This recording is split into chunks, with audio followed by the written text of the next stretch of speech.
Modern history आधुनिक भारत में governor general 1877 के इंपीरियल दरबार में हाथ से काती हुई खादी के कपड़े पहनकर कौन गया था? तो जे बी जोशी।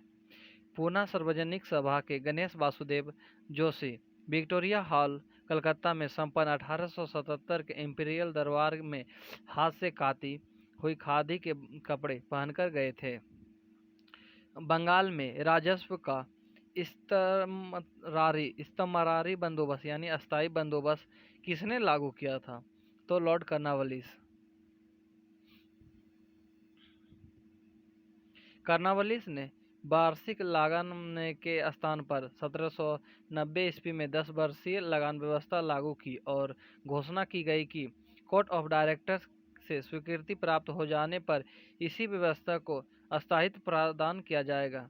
डायरेक्टरों की स्वीकृति मिलने के बाद 22 मार्च 1793 ईस्वी को 10 वर्षीय प्रबंध अस्थायी कर दिया गया। वो राजस्व की यही व्यवस्था अस्थायी बंदोबस्त के नाम से जानी जाती है। किसने निम्नलिखित में से किसके द्वारा बंगाल का अस्थायी मालगुजारी बंदोबस्त शुरू किया गया था? तो कर्नवालिस के द्वारा।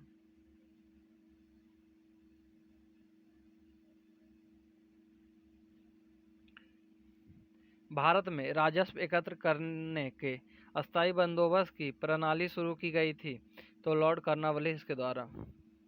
ब्रिटिश शासन के दौरान तत्कालीन मद्रास प्रेसिडेंसी में रैयतवाड़ी प्रणाली की शुरुआत करने वाला कौन था?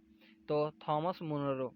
थॉमस मुनरो जो मद्रास के 1820 ईस्वी से 1827 ईस्वी तक गवर्नर रहे, उन्होंने कुल उपज का तीसरा भाग भूमि कर के आधार मानकर रैयतवाड़ी पद्धति को मद्रास प्रेसिडेंसी में लागू कर दिया। मुनरो की भूमि कर व्यवस्था लगभग 30 वर्ष तक चलती रही।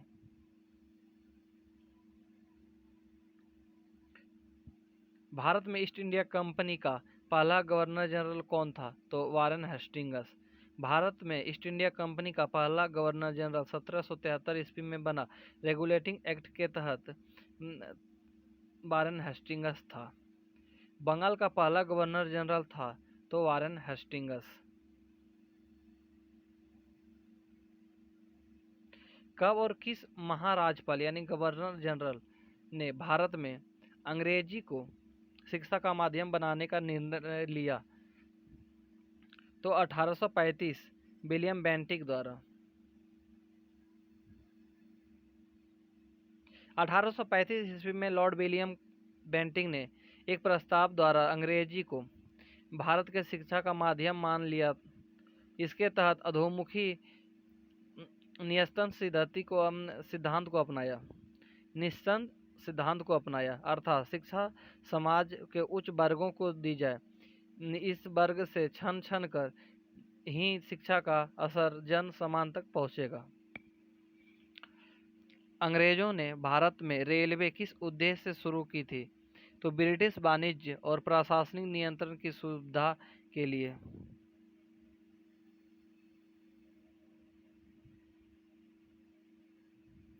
अंग्रेजों ने भारत में रेलवे को ब्रिटिश वाणिज्य और प्रशासनिक नियंत्रण की सुविधा के लिए शुरू किया था।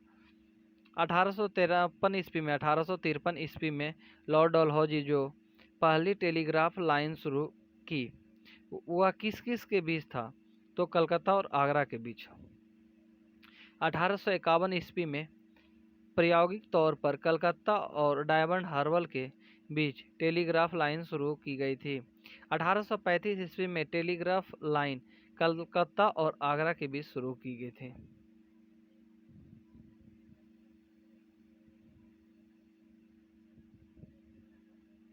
निम्नलिखित में से कौन से ईस्वी सन में कलकत्ता और आगरा के बीच प्रथम टेलीग्राफ लाइन खोली गई थी? तो 1853 ईस्वी में।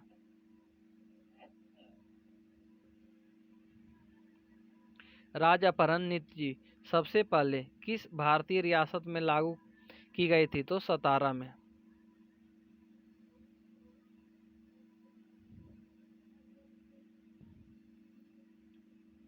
डलहौजी की राज अपहरण नीति से प्रभावित रियासतों क्रमानुसार। सतारा में 1848 में लागू हुआ था, जैतपुर 1849 में, संबलपुर 1849 में, बाघाट 1850 में, उदयपुर 1852 ईस्वी में, झांसी 1853 ईस्वी में और नागपुर 1854 ईस्वी में अपहरण नीति लागू हुआ। किस भारतीय राज्य पर कब्जा करने के लिए राज्य अपहरण नीति को नहीं अपनाया गया? तो पंजाब को। दूसरे अंग्ल सिख युद्ध के पश्चात पंजाब की कंपनी के साम्राज्य में विलय कर लिया गया।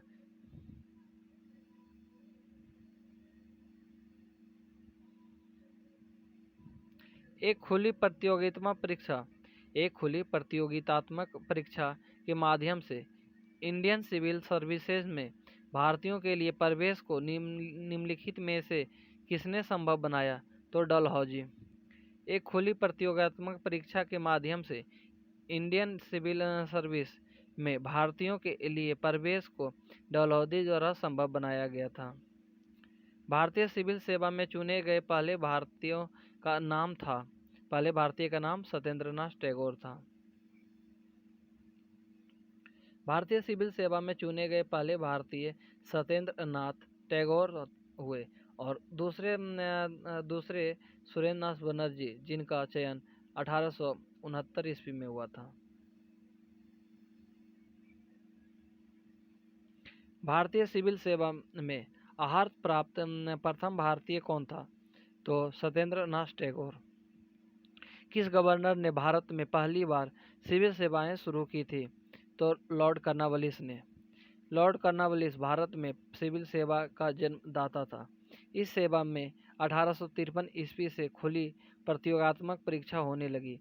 यह परीक्षा प्रारंभ में इंग्लैंड में होती थी, लेकिन 1923 ईस्वी में यह भारत में होने लगी।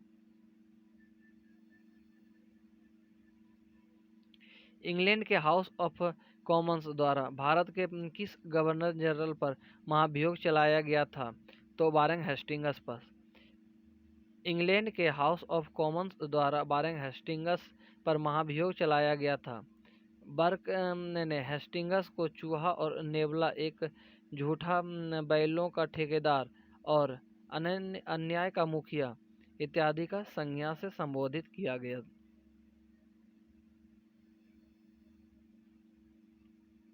मिलान कीजिए।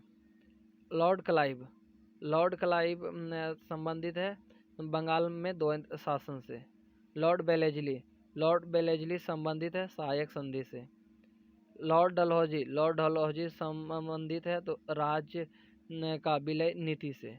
और लॉर्ड कर्जन का संबंधित है भारतीय विश्वविद्यालय अधिनियम से।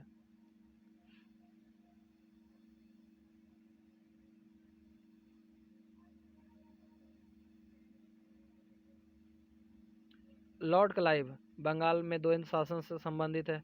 लॉर्ड बेलेजली सहायक संधि से। लॉर्ड डलहौजी राज्य विलय नीति से। और लॉर्ड कर्जन भारतीय विश्वविद्यालय अधिनियम से।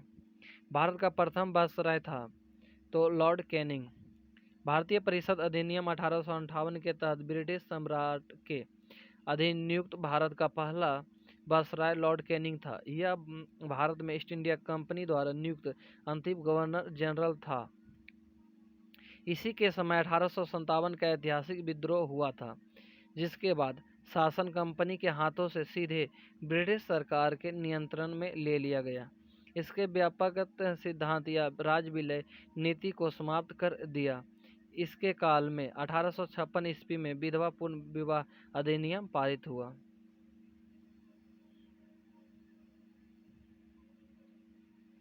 निम्नलिखित में से कौन भारत का पहला वायसराय था? तो Lord Canning. East India company का अंतिम गवर्नर जनरल और क्राउन के अधीन पहला वायसराय हुआ तो लॉर्ड कैनिंग।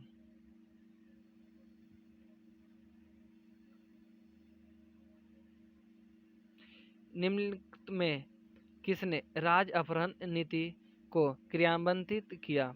तो लॉर्ड डलहौजी ने। लॉर्ड डलहौजी ने राज्य अपहरण नीति को क्रियान्वित किया। इस कार्यकाल में 1848 से 1856 ईस्वी के बीच हुआ।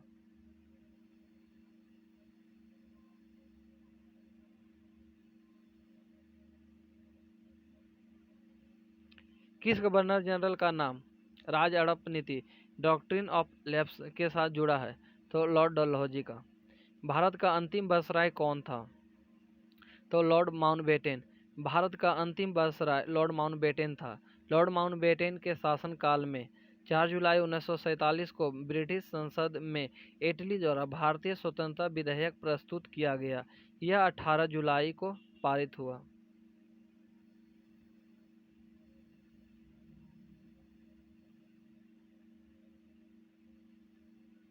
भारत का अंतिम गवर्नर जनरल कौन था? तो श्री राजगोपालाचारी। भारत के प्रथम भारतीय तथा अंतिम गवर्नर जनरल श्री राजगोपालाचारी, जिनका कार्यकाल 21 जून 1948 से 26 जनवरी 1950 तक रहा। स्वतंत्र भारत के प्रथम महाराजपाल यानी गवर्नर जनरल कौन थे? तो लॉर्ड माउंटबेटन। स्वतंत्र भारत के प्रथम गवर्नर जनरल लॉर्ड माउंटबेटन थे, जबकि स्वतंत्र भारत में दूसरे और प्रथम भारतीय गवर्नर जनरल श्री राजगोपालाचारी थे।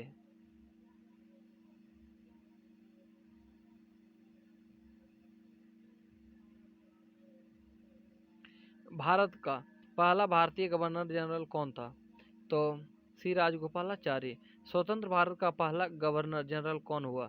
तो लॉर्ड माउंटबेटन। स्वतंत्र भारत के पहले गवर्नर जनरल माउंटबेटन था, जबकि अंतिम एवं प्रथम भारतीय गवर्नर जनरल श्री राजगोपालाचारी हुए।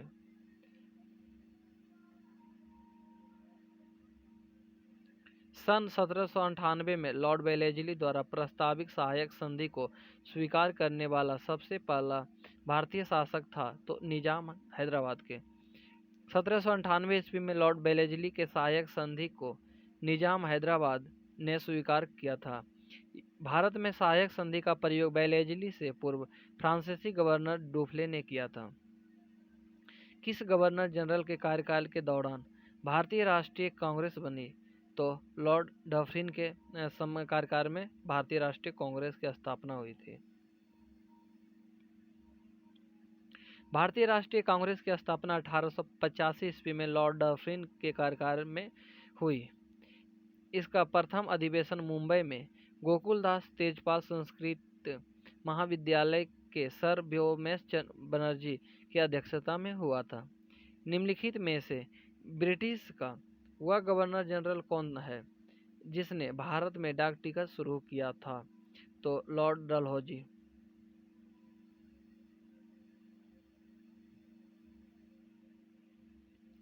भारत में डाक टिकट यानी 1852 में शुरू करने वाला गवर्नर जनरल लॉर्ड डलहौजी था। डलहौजी के कार्यकाल 1854 में पोस्ट ऑफिस एक्ट पारित हुआ। इस एक्ट के तहत तीनों प्रेसिडेंसी में एक एक महानिदेशक नियुक्त करने की व्यवस्था की गई। निम्नलिखित में से किसको लॉर्ड कर्जन का सबसे उपयोगी और महत्वपूर्ण सुधार माना जा सकता है? विशेषतः अविभाजित पंजाब प्रांत में रहने वाले लोगों के संबंध में। तो कृषि सुधार।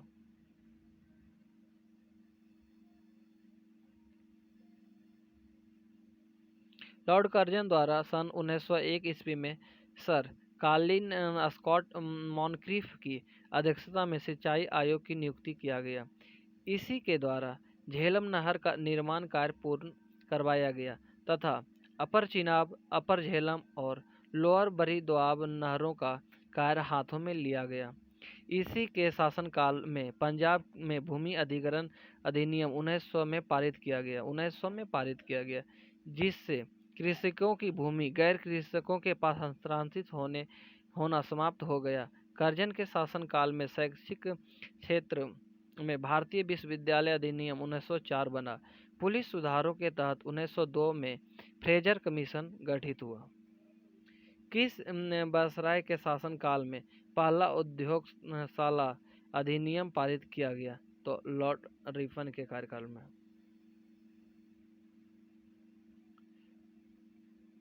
लॉर्ड रिपन के शासनकाल 1880 से 1884 में।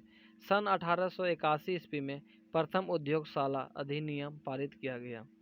बंगाल के बंटवारे में किस ब्रिटिश वायसराय का संबंध है? तो लॉर्ड कर्जन। बंगाल के बंटवारे से लॉर्ड कर्जन का संबंध था। बंगाल विभाजन की घोषणा 19 जुलाई 1905 ईस्वी को हुई तथा यह 16 अक्टूबर 1905 से प्रभावित हुई। इस घोषणा के विरोध में स्वदेशी आंदोलनकारियों ने 16 अक्टूबर को शोक दिवस के रूप में मनाया।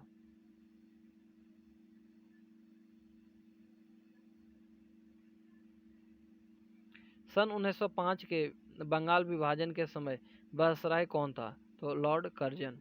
लॉर्ड कर्जन के वायसराय होने के दौरान निम्न में से कौन सी घटना नहीं घटी? तो भारतीय राष्ट्रीय कांग्रेस का गठन।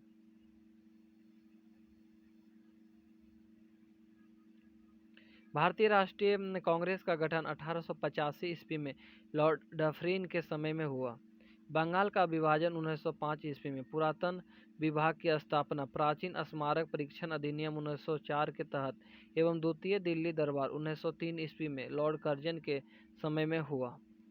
निम्नलिखित में से भारत में अस्थायी स्वशासन का अग्रगामी कौन था? तो लॉर्ड रिपन।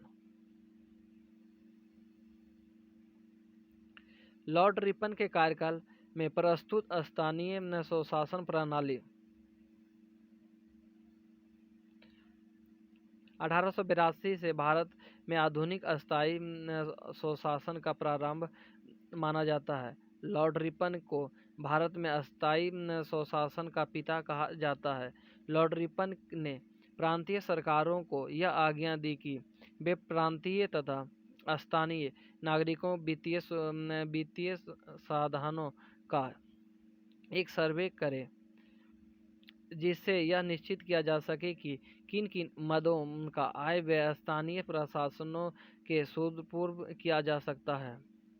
भारत में अस्थायी स्वशासन का जनक किसे कहा जाता है? तो लॉर्ड रिपन को।